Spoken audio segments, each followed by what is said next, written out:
আচ্ছা,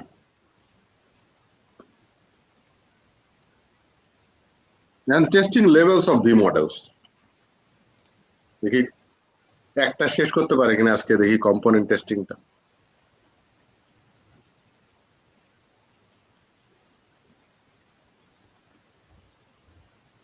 এই হচ্ছে আমাদের test levels.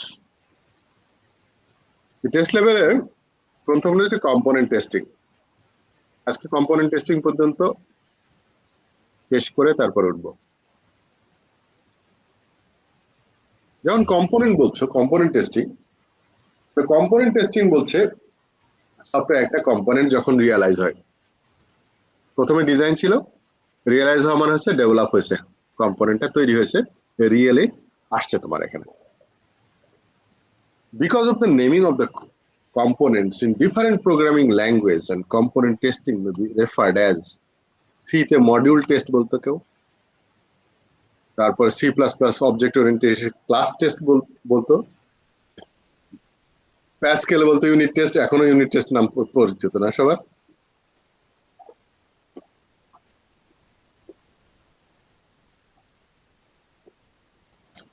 Component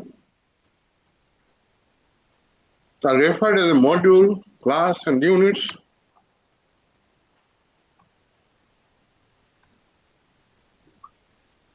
So unit test এখনো সাধারণত সবাই মনে করে ডেভেলপার টেস্ট, এরা আবার টেস্টার আর কি করবে, তাই না?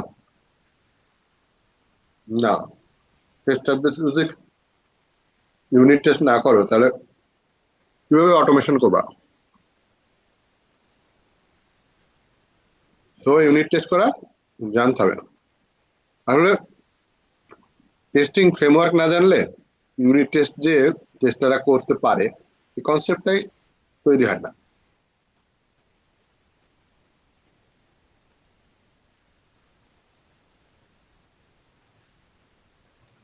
মেন কম্পোনেন্টের স্কোপ কি? একটা সিঙ্গেল কম্পোনেন্ট, আর কিছু না। তার মানে একটা কম্পোনেন্টের সাথে অন্য কম্পোনেন্টের কি রিলেশন আছে, এটা ইমম্যাটেরিয়াল।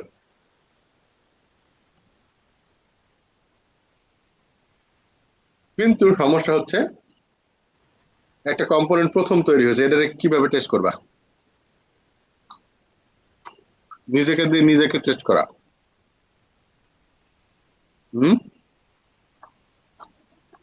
প্রথম কম্পোনেন্টটা টেস্ট করবে কি করে? কারে দিয়ে করব? এই কম্পোনেন্টটা তো যখন অ্যাকচুয়াল সিস্টেম হয়ে যাবে তখন তো কেউ না কেউ ব্যবহার করতে পারে না,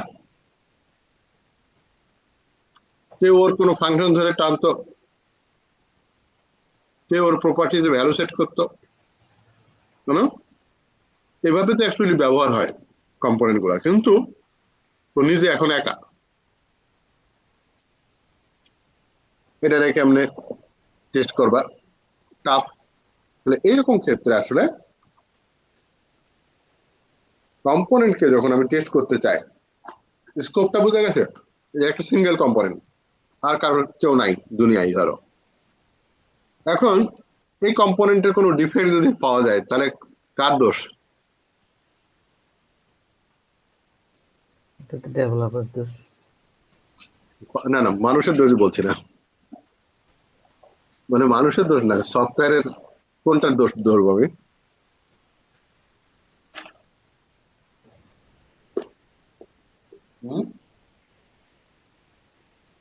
নিজের দোষ। কম্পোনেন্ট ছাড়া কেউ নাই, ধরো কারে দোষ দিবে? বুঝো নাই? ও অন্য কোনো কম্পোনেন্ট তৈরি হতো, তখন যদি সমস্যা হতো তাহলে এই কম্পোনেন্ট বলতো আমার দোষ না ওর দোষ। এখন তো নিজের দোষ, নিজের দোষ মানে তো ইন্টারনাল ডিফেক্ট। কোনো যদি ফেল করে বুঝতে হবে ওর internal defect. The cross effect between the components are not within the scope of the test. কেউ নাই, কারে দিয়ে কাকে দোষারোপ করবো? আর টেস্ট কেস গুলা কিভাবে ডিরাইভ করবো এখান থেকে? তাহলে টেস্ট বেসিস কি কি হবে কম্পোনেন্ট টেস্টের? মানে কার উপর ভিত্তি করে টেস্ট কেস ডিজাইন করবো কম্পোনেন্টের? কম্পোনেন্ট স্পেসিফিকেশন, ওই কম্পোনেন্টের যে কোনো ডিজাইন, ওই কম্পোনেন্টের কোনো ডাটা মডেল, তাই না? এগুলো হচ্ছে আমাদের টেস্ট কেস ডিজাইনের টেস্ট বেসিস। কম্পোনেন্ট টেস্টিং এর সময় ফাংশনাল নন ফাংশনাল বোথ টেস্টই করা যায়। ফাংশনালিটি তো প্রথম কাজ, তাই না, যে টেস্টটা ঠিক মতো পারফর্ম করছে কিনা তার কম্পোনেন্টটা। Every function must be tested. প্রত্যেকটা একটা ক্লাসের মধ্যে যতগুলো ফাংশন থাকবে সবগুলো টেস্ট করতে হবে অ্যাট লিস্ট ওয়ান টেস্ট দিয়ে। এটা একটা thumb rule. At least one মানে হচ্ছে একটাই না, আরো বেশি যখন যা লাগে, কিন্তু এর মানে হচ্ছে যে এই কোনো একটা ফাংশন যেন আনটেস্টেড না থাকে।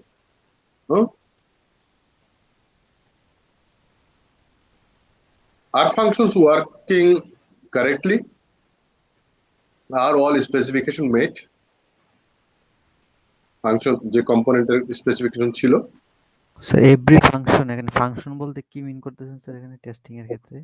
একটা কম্পোনেন্টে যতগুলো ফাংশন থাকবে, একটা কম্পোনেন্ট কি, ধরো একটা ক্লাস, তো ক্লাসের মধ্যে মেথড থাকে না, তো সে প্রত্যেকটা মেথড তুমি টেস্ট করবে না,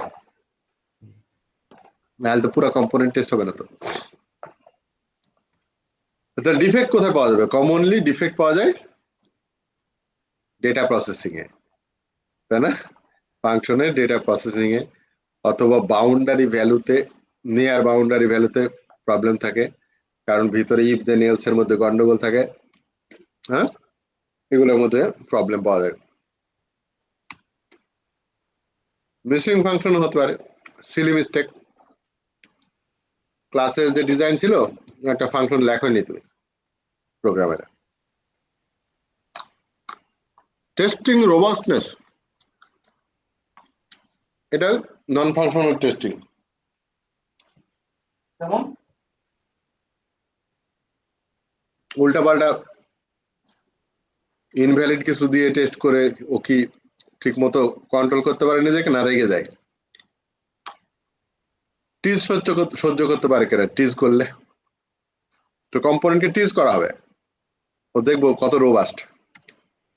স্যার এটা তো আপনি বলছেন টেস্টিং রোবাস্টনেস, এটা হচ্ছে নন ফাংশনাল টেস্টিং। ওখানে তো এরকম 6টা ছিল, এরকম তো কিছু দেখি নাই স্যার নন ফাংশনাল। নন ফাংশনালের ভিতরে টেস্ট রোবাস্টনেস বেসিক্যালি হচ্ছে রিলায়েবিলিটি টেস্ট।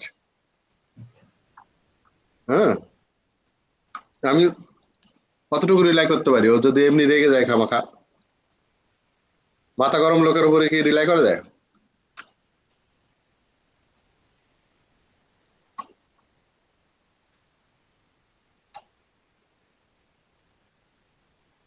আমি নেগেটিভ টেস্ট করে রিলায়েবিলিটি টেস্ট করব, তার রোবাস্টনেস চেক করব না।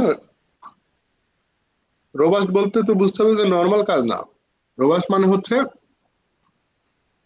আমি যত ওরে কাজ করে ফেলার চেষ্টা করব সে যেন দাঁড়ায় থাকে, না পড়ে যায়।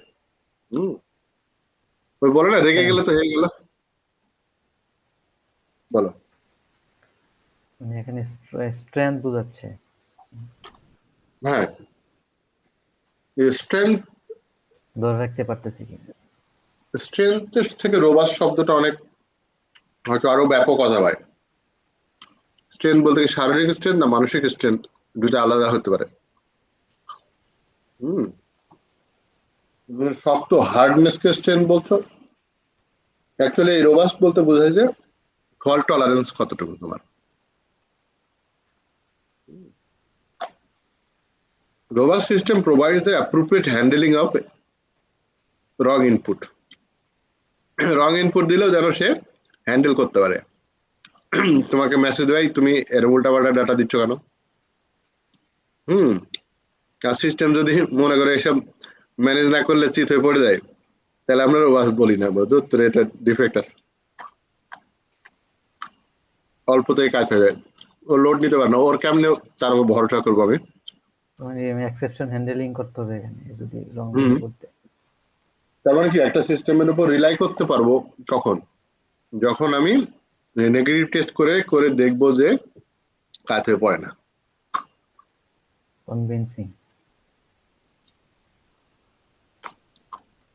Wrong input accepted in the system may produce failure further processing.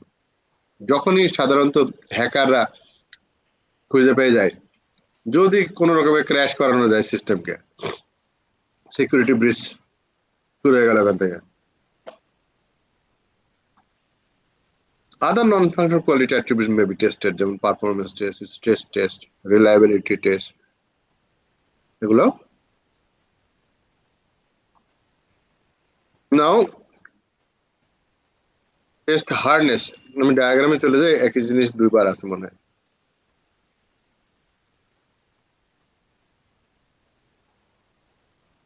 Test hardness কি, ওই যে একটা সিঙ্গেল কম্পোনেন্ট টেস্ট করা যায় না, তাহলে কি লাগবে আমার, একটা কম্পোনেন্ট যাকে আমি টেস্ট করব, তাকে টেস্ট করতে হলে আমার, যেহেতু ও ছাড়া কেউ নাই দুনিয়ায়, তাহলে আমাকে ওকে টেস্ট করতে হলে আমি টেস্ট যে করবে তাকে লিখতে হবে প্রথম, তো সেটা হচ্ছে টেস্ট ড্রাইভার।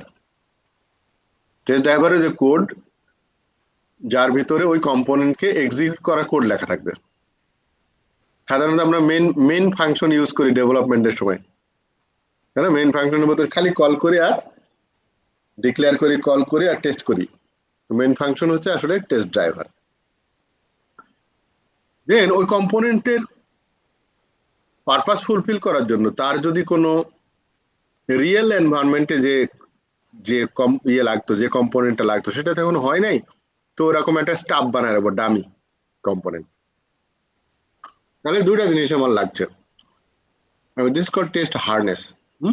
একটা কম্পোনেন্টকে টেস্ট করার জন্য আমার ড্রাইভার এবং স্টাফ লাগে। স্টাফ ব্যাক কি স্যার বললেন? স্টাফ হচ্ছে অ্যাকচুয়ালি একটা কম্পোনেন্ট যেটা ব্যবহার টেস্ট করার জন্য ওই কম্পোনেন্ট ব্যবহার করে। আসলে মনে করো যে কম্পোনেন্টের কাজ হচ্ছে তুমি যে ডাটাটা দেবা সেটা ডাটাবেসে সেভ করতে পাঠানো, কারণ ডাটা সেভ করার জন্য যাকে লেখা দরকার সেটা এখনো হয় নাই। তো আমি ওইরকম একটা কম্পোনেন্ট বানাবো যে আমার এই কম্পোনেন্টের রেসপন্সটা কি বলে, রিকোয়েস্টটা সে রিসিভ করবে, করে বলবে সাকসেসফুলি সেভড, দিয়ে আমাকে একটা ফিডব্যাক দিবে। তো ওটা তো এখনো বানানো হয়নি, যখন বানানো হবে তখন তো আসলে এখান থেকে ওখানে যাবে। বুঝতে পারছো? হার্নেসটা কি হার্নেস? এই টোটাল কনসেপ্টটাকে হার্নেস বলে। টেস্ট হার্নেস একটা টেস্ট সিমুলেশন এনভায়রনমেন্ট, যে একটা একটা ইনকিউবেটরের মতো। আমরা যেমন বাচ্চা জন্মানোর পর ইনকিউবেটর রাখি কেন, রিয়েলি তো ইনকিউবেটর রাখার দরকার হয় না, ও যখন চলে আসবে। বাট টেস্ট করার জন্য ইনকিউবেটরে হয়তো রাখতেছে আমি, ওই টাইপের।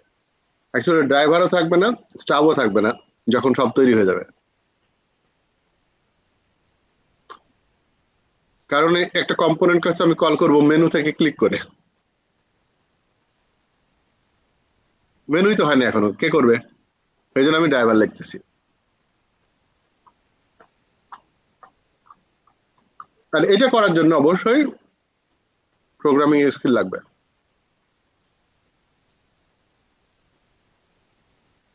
সোর্স কোড অ্যাভেলেবল লাগবে, কোনো টুল যদি থাকে তো টুলস লাগবে। অনেকে মকিং টুলস ইউজ করে স্টাবের পরিবর্তে।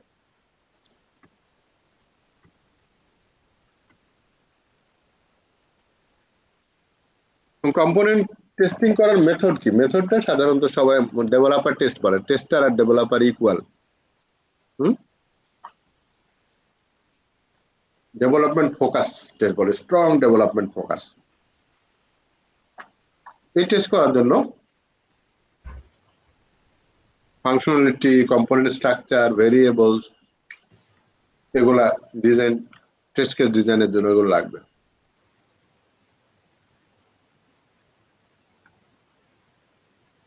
অ্যাডিশনাল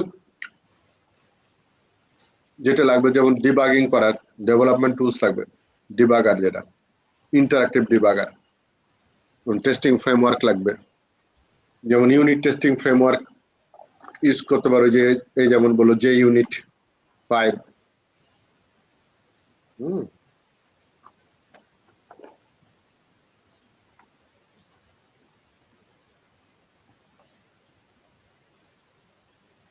যাতে করে আমি প্রোগ্রাম ভেরিয়েবলকে ডিরেক্টলি অ্যাক্সেস করতে পারি ডিবাগার ইউজ করে।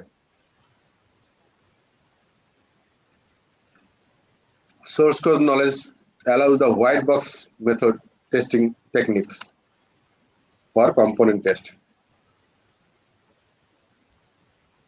Then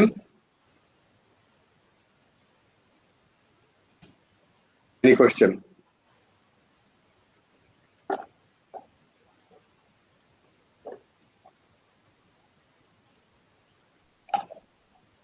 কম্পোনেন্ট টেস্টের তারপরে মূল বলো। ওই যে এটা আরেকবার একটু রিক্যাপ যদি করতেন যে টেস্ট ড্রাইভার হার্নেসটা একটু এক্সাম্পল দিয়ে যদি। মজার একটা এক্সাম্পল দিতে হলে,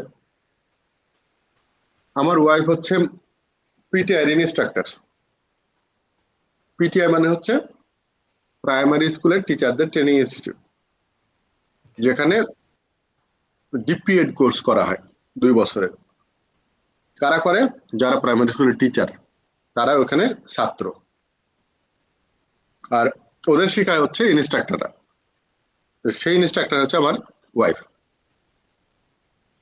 তো ওখানে যখন 2 বছর পরে ওই টিচার ইজ এ কম্পোনেন্ট নাও, তাকে টেস্ট করা হয়। কিভাবে করে? ডেমনস্ট্রেশন করতে বলে, পড়াও। আর এই যে ইনস্ট্রাক্টররা ওকে এই যে পড়াও বলে স্টার্ট করে দিল না, দ্যাট ইজ ইনস্ট্রাক্টরের ড্রাইভার। এখন কম্পোনেন্ট হচ্ছে ওই প্রাইমারি স্কুলের টিচারটা যে ট্রেনিং করতে আসছিল, স্টুডেন্ট এখন। হ্যাঁ, কিন্তু তখন যে পড়াচ্ছে, আমি তো টেস্ট করছি পড়ানোর টেস্ট না, তো তার জন্য তো স্টুডেন্ট দরকার না। স্টুডেন্ট তো ওর স্কুলে আছে, রিয়েল স্টুডেন্ট তো তার স্কুলে। এখানে স্টুডেন্ট নাই, তো তো বলবে আমি কাকে পড়াবো, স্টাফ দরকার আমার। তখন কি করব? আমার যদি ওখানে স্টুডেন্ট থাকে ওই পিটিআইতে, তাদের পড়াবে। আর যদি না থাকে, অন্যান্য ইনস্ট্রাক্টর সব বসে যাবে স্টুডেন্ট সেজে, ও স্টুডেন্টদের মতো আচরণ করবে সব ইনস্ট্রাক্টররা। হ্যাঁ, সবাই হয়তো বলবে যে হ্যাঁ আপা এটা বুঝতে পারছি না, এটা বলেন, এই বাচ্চাদের মতো আচরণ করবে ওরা। That is call staff. হ্যাঁ, কারণ রিয়েল সিনারিওতে তো স্টাফ লাগবে না। বুঝতে পারছো?